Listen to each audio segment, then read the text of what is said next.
let's look at an example with regards to two-dimensional arrays. We declare a two-dimensional array called table, as in multiplication table, and we allocate some memory. That means we ask for memory. So we are saying that we want 10 arrays of integers, and with this guy we're saying we want each array to have 10 cells or 10 elements. So 10 arrays of integers, just like if you put boxes, if you think of an array as a box and you put boxes on top of one another, this is what it is. So these are rows, and each array is a box and it has little boxes inside, which are the cells. These are the columns. So in order for us to store the results, to store a multiplication table in this structure, we need to traverse this structure. We need to go through this 2D structure, and in order to go through it, we are going to need two loops. So this line, the very first line here, it's actually really powerful. So basically, just by saying int, just by declaring a 2D array, this is what we're getting, right? We're getting a two-dimensional array, all initialized to 0. These are rows, and these are the columns, and they happen to equal at this time. So we basically go through the array. So in order to access each row, we do this. So we say multable.length. Instead of this, we could have just written 10, but it's a good idea to actually write the variable just in case it does change. And for each row, we're going to visit 10 columns. And this guy here, it says that for the ith row, so I ranges from 0. So for each row, we're going to visit 10 cells. And then we access each cell here using I and j, I being the row, j being the column. So I is the row and j would be the column. So each row, we're going to access all the columns. And we're simply going to say I plus 1 times j plus 1, because we start I and j from 0, right? So the first time this loop runs, I is going to be 0, j is going to be 0. So here it's going to be 1 times, this is going to be 1 times 1. So let's look at, copy this in processing. Basically, this is how the loop works. So you go here, I is 0. So for I is 0, j is 0, right? So I'm just gonna put I is 0 and then j is 0. So then we're going to come down here and we say go to cell I and j when they're both 0. So we're going to come here, and it says this is going to be equal I plus 1 times j plus 1. So that means 1 times 1. So this will become 1. Then we're going to go, and then j increases. So j will become 1 now. We're going to go back up to this loop. J is still less than the length of the number of columns, which is 10. And we're going to go down here and say, now visit I0 and J1. So this is where we're going to visit. Then we say I plus 1 times j plus 1. J plus 1, j is 1 now, so we're going to get 2 in here. We increase j again. J is now going to become 3. So we go back up. Of course, this becomes 3 and 4, 5, 6. And that's our multiplication table, right? So this has become 7, 8, 9, and 10.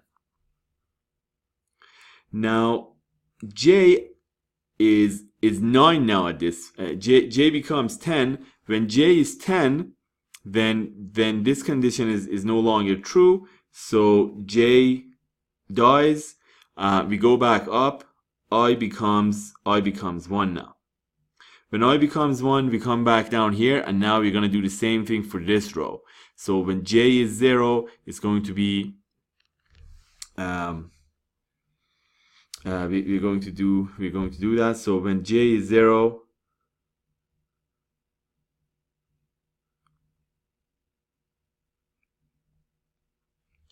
it's going to be I plus 1 times j plus 1. So it's going to be 2 times 1.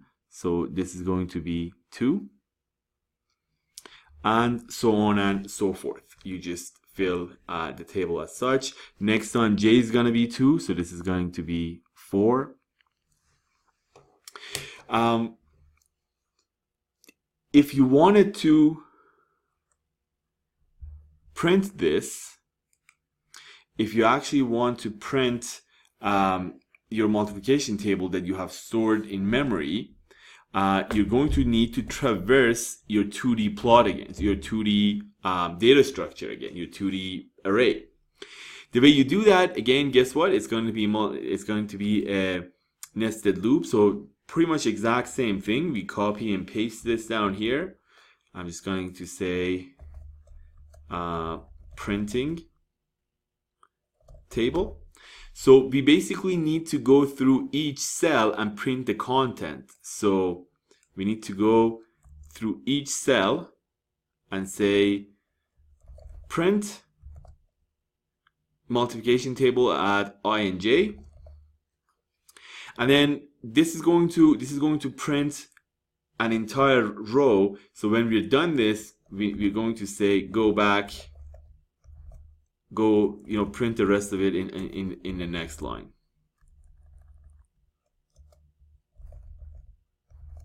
Like that. So if I run this now, we get our multiplication table. There is no spacing between the numbers, so if I put a space and try running this again, that's what we get. That's our multiplication table. Some of the numbers obviously have 2 digits, so that's why they're not in straight lines.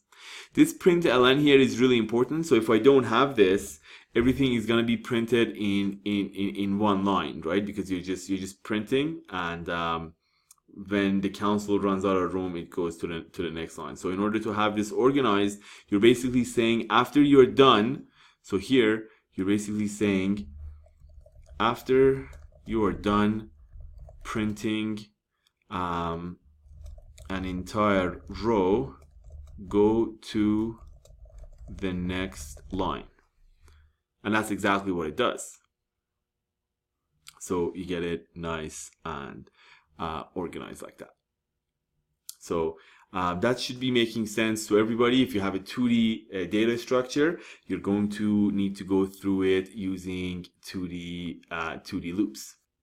All right, let's visit one last topic with regards to two-dimensional arrays, and that is how array functions, array predefined functions, are going to be used with regards to two-dimensional arrays. So let's define an array.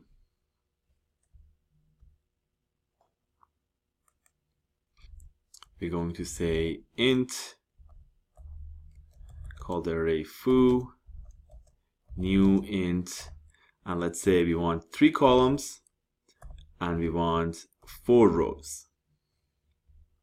So the way this looks in memory right now, is simply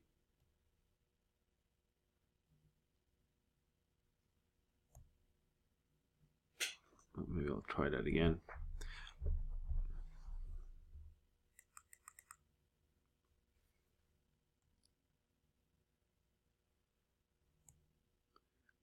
So, and then we have 4 columns. This is 0, 1, and 2, 0, 1, 2, and 3. This is all filled with zeros. So in processing, we can't increase the number of rows like that unless we go ahead and just completely tear down the array and do something like this.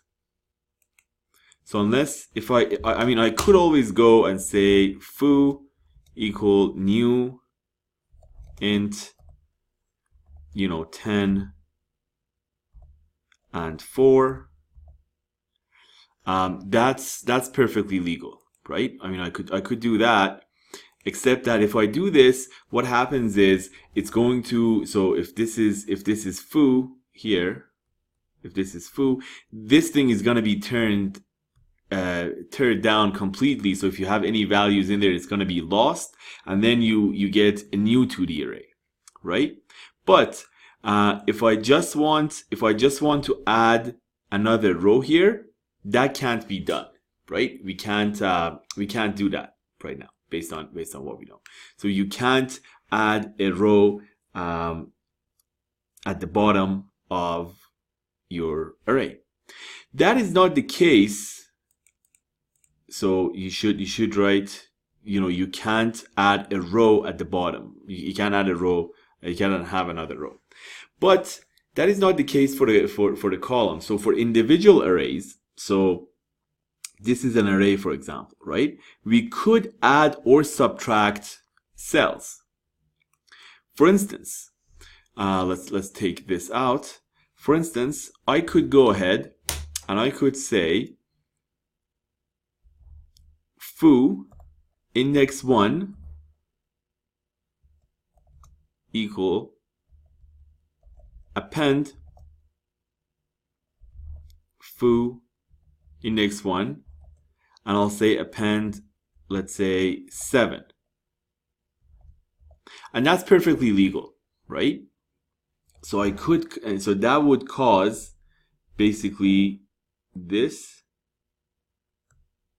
So that's going to be 7.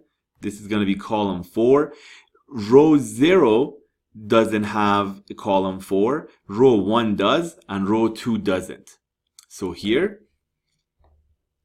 if I said println and I printed foo 0, so if I printed this, the first the first array here, you see 0, 1, 2, 3, all zeros. If I said, okay, well, print me the second array, now I have 0, 0, 0, 7, so 7 has been appended. So that's really cool. Also, I could go ahead and say, for example, from row 2, I could go ahead and say shorten it. So I could go ahead and say foo index 2 equal shorten foo index 2. So now here, if we print out index 2, now you can see it has 0, 1, 2. So actually what happens is, in memory, this thing is going to be gone. It doesn't exist anymore. So in reality, this is what it'll look like. So it's just missing a cell.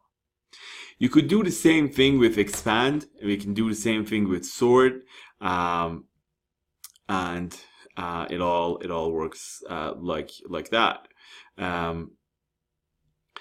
If I say just one more example. I can say append 7 to foo1 and put it into foo2. Well, actually, let's do it afterwards here. So so this is the diagram that we have now. This is what our diagram looks like, right? If I come and say now come here and append 18